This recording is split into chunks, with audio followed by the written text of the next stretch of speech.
പുതിയൊരു വീഡിയോയിലോട്ട് എല്ലാ കൂട്ടുകാർക്കും ഒരിക്കൽ കൂടി സ്വാഗതം. ഇന്ന് ഞാൻ പാവ് ഭാജിയാണ് ഉണ്ടാക്കുന്നത്. അതിന് വേണ്ടിയിട്ട് മട്ടർ, കിഴങ്ങ്, പച്ച മട്ടറാണ്, കിഴങ്ങ്, ക്യാരറ്റ്, പിന്നെ നമ്മുടെ ബീൻസ്, ക്യാപ്സിക്കം ഞാൻ ഇപ്പോഴേ ഇടുന്നില്ല, ഇതൊന്ന് വെന്തിട്ടേ ഇടുന്നുള്ളൂ. പിന്നെ നമ്മുടെ കോളിഫ്ലവർ അതും എടുത്തിട്ടുണ്ട്. അത് വെള്ളത്തിലിട്ട് വെച്ചിട്ടുണ്ടായിരുന്നു കുറച്ച് നേരം, അതും കൂടി അതിലേക്ക് ഇട്ട് കൊടുത്തിട്ടുണ്ട്. നമ്മൾ നന്നായിട്ട് വെജിറ്റബിൾസ് ആഡ് ചെയ്തിട്ടുണ്ട് ഇതിനകത്ത്.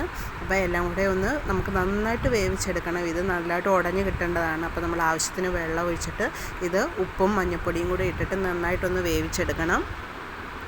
പിന്നെ ഇതിലേക്ക് നമുക്ക് ബീട്രൂട്ട് വേണമെങ്കിലും ആഡ് ചെയ്യാം. ബീട്രൂട്ട് ഇടുമ്പോൾ നല്ലൊരു കളർ കിട്ടും കറിക്ക്. അപ്പോൾ 3-4 വിസിലടിക്കുമ്പോഴത്തേക്കും നമ്മുടെ വെജിറ്റബിൾസ് എല്ലാം വെന്ത് കിട്ടിക്കോളും. പിന്നെ ഒരു 3-4 സവാള എടുത്തിട്ടുണ്ട്. അത് നമ്മൾ പേസ്റ്റാണ് ഉപയോഗിക്കേണ്ടത്. എല്ലാം പേസ്റ്റാക്കിയിട്ടാണ് വഴറ്റിയെടുക്കേണ്ടത്. അപ്പോൾ ഒരു കടായി വെച്ചിട്ടുണ്ട്. അതിലേക്ക് കുറച്ച് ബട്ടർ ഇട്ട് കൊടുത്തിട്ടുണ്ട്, കുറച്ച് ഓയിലും കൂടി ഇട്ട് കൊടുത്തിട്ടുണ്ട്. പിന്നെ നമ്മൾ കടുക് പൊട്ടിക്കില്ല, അതിലേക്ക് ജീരകമാണ് പൊട്ടിക്കുന്നത്. ജീരകം പൊട്ടിച്ചിട്ട് നമുക്ക് ആ പേസ്റ്റ് ചെയ്ത് വെച്ച സവാള അതൊന്ന് വഴറ്റിയെടുക്കണം. അപ്പോൾ നമ്മൾ ഇതിനകത്തേക്ക് എല്ലാത്തിൻ്റെയും പേസ്റ്റാണ് ഉപയോഗിക്കുന്നത്. ഇപ്പുറത്ത് നമ്മുടെ സബ്ജി വെന്തുകൊണ്ടിരിപ്പുണ്ട്. അപ്പം ഇത് നന്നായിട്ട് ഇടയ്ക്കിടയ്ക്കൊന്ന് ഇളക്കി കൊടുക്കണം. പിന്നെ നമുക്ക് ഇഞ്ചി, വെളുത്തുള്ളി, പച്ചമുളകും പിന്നെ ഒരു ശകലം മല്ലിയിലയും കൂടെ ഒന്ന് പേസ്റ്റ് ചെയ്തിട്ട് അതിലേക്ക് ഇട്ട് കൊടുക്കണം. അതും പേസ്റ്റ് ചെയ്തെടുത്തിട്ടുണ്ട്. അതും കൂടി ഇട്ട് കൊടുത്തിട്ട് നന്നായിട്ടൊന്ന് വഴറ്റിയെടുക്കണം. പേസ്റ്റ് ചെയ്യണമെന്നില്ല, നമ്മൾ സവാള ആയാലും എല്ലാം ചെറുതായിട്ട് അരിഞ്ഞ് കുരുകുനാന്ന് അരിഞ്ഞിട്ട് വഴറ്റിയെടുക്കാം. പക്ഷെ ഞാനെല്ലാം പേസ്റ്റാണ് ഇട്ട് കൊടുക്കുന്നത്. 2 തക്കാളിയും കൂടെ അതുപോലെ തന്നെ പേസ്റ്റാക്കിയിട്ട് അതിലേക്ക് ഇട്ട് കൊടുത്തിട്ടുണ്ട് വഴറ്റാൻ വേണ്ടിയിട്ട്.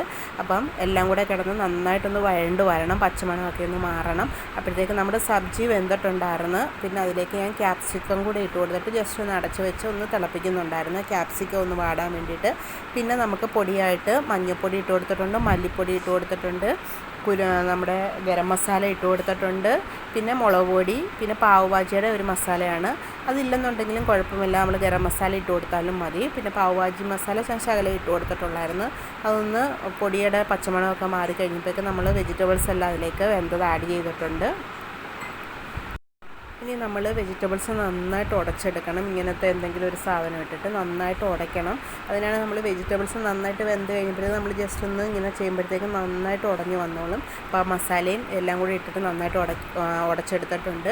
പിന്നെ നമ്മൾ ആവശ്യത്തിന് വെള്ളം കൂടി ഒഴിച്ച് കൊടുത്തിട്ട് ഒന്ന് തിളപ്പിക്കണം. ഞാൻ കുക്കറിൽ തന്നെ ശകലം വെള്ളം ഒഴിച്ചിട്ടുണ്ട്. പിന്നെ ആവശ്യത്തിന് ഉപ്പ് ഇട്ട് കൊടുക്കണം. എന്നിട്ട് നന്നായിട്ടൊന്ന് തിള വരുമ്പോഴത്തേക്ക് നമുക്ക് കുറച്ച് ആദ്യം കുറച്ച് മല്ലിയില നമ്മൾ അരച്ച് ചേർത്തിട്ടുണ്ടായിരുന്നു. ഇനി നമ്മൾ മല്ലിയില ഒന്ന് അരിഞ്ഞിട്ട് കൊടുത്തിട്ടുണ്ട് കുറച്ചുകൂടി. അപ്പോൾ നമ്മുടെ ഭാജി ഇവിടെ റെഡി ആയിട്ടുണ്ട്, പാവ് ഭാജിയുടെ ഭാജി ഇവിടെ റെഡി ആയിട്ടുണ്ട്. പിന്നെ നമ്മൾ പാവും വാങ്ങിച്ചിട്ടുണ്ടായിരുന്നു. ഇത് നമ്മുടെ അടുത്ത് തന്നെ ബേക്ക് ചെയ്യുന്നതാണ് പാവ്. അപ്പോൾ ഇതൊരു ലാദിയാണ്. ഒരു ലാദിയല്ല 6 പാവ് വരുന്നുണ്ട്. അങ്ങനെ 3-4 ലാദി പാവും വാങ്ങിച്ചിട്ടുണ്ടായിരുന്നു. അതും നമ്മൾ ബട്ടറിൽ ഒന്ന് തിരിച്ചും മറിച്ചും ഒക്കെ ഇട്ടിട്ടൊന്ന് ചൂടാക്കി എടുക്കുന്നുണ്ട്. ഇത് ജസ്റ്റ് ഒന്ന് പൊളന്ന് വേണം നമ്മളിങ്ങനെ ചൂടാക്കാൻ. ഞാൻ പൊളക്കാനൊന്നും പോയില്ല, അങ്ങനെ തന്നെ ബട്ടർ ഇട്ടിട്ട് ചെയ്തു. പിന്നെ നമ്മുടെ കറിയെല്ലാം റെഡി ആയി കഴിഞ്ഞപ്പോൾ കുറച്ച് ബട്ടറും കൂടി അതിലേക്ക് ഇട്ട് കൊടുക്കണം. പാവ് ഭാജിക്കകത്ത് ബട്ടറാണ് മെയിനായിട്ട് ഇട്ട് കൊടുക്കുന്നത്. അപ്പോൾ നമ്മുടെ പാവെല്ലാം ഇവിടെ ബട്ടറിൽ ചൂടാക്കി എടുത്തിട്ടുണ്ട്.